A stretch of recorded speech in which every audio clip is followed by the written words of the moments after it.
No, we still got some work to do. I think we're playing some good ball. I think more than anything through these first 9 games of the postseason, defensively we've been, pretty good. And, last game we allowed them to shoot high in the 50s. We're not happy about that.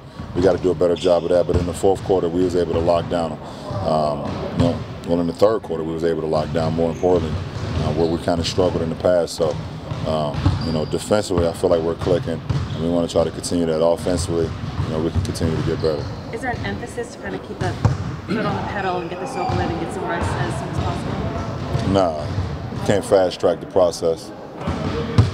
Our game is tonight. We got game 3 tonight. We got to prepare. As we did this morning, we're going to prepare again before the night, and then we got to go out and win it in between the lines. But there's no fast tracking the process when you're saying, okay, let's try to end this thing so we can get some rest. You do that, you get a lot of rest. It has to be home for the pole. You be home. End up losing 4-2. So that ain't, you don't do that. You don't cheat the game guys. I've never been a part of that. That's been a point of emphasis since Tilo took over as head coach to play with pace. So, he hasn't changed that tone. He hasn't changed that approach. Obviously, you have some games where it's better than others, but he always preaches to us, so it's up to us to go out and do it. Is it just easier to do maybe against Toronto than it was Indiana?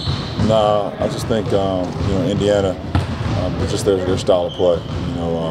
They're ready to play a bit more position. Not position, but possession. Basketball, they're bigger too. They're a lot bigger, so they do a great job of getting to the free throw line. So we're just trying to keep, bodies on bodies, not allowing their 2 guys to get to the free throw line as much, and that's DeRozan and Lowry. Make them make field goals and not free throws. So. What does it mean to this team to have Swish playing free and easy like he is now? Free and easy comes with making shots, and that's what he's doing.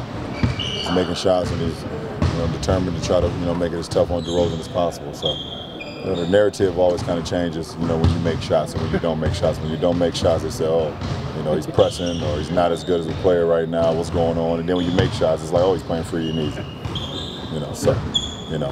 Defensively, he's in tune with his matchup with DeRozan, and I think that's just giving him another, even more of an incentive on the offensive end because they're guarding him with a lot of bigs right now. In order for us to succeed, our benching has to be very powerful and have very, very strong, and that doesn't mean scoring, but defensively as well.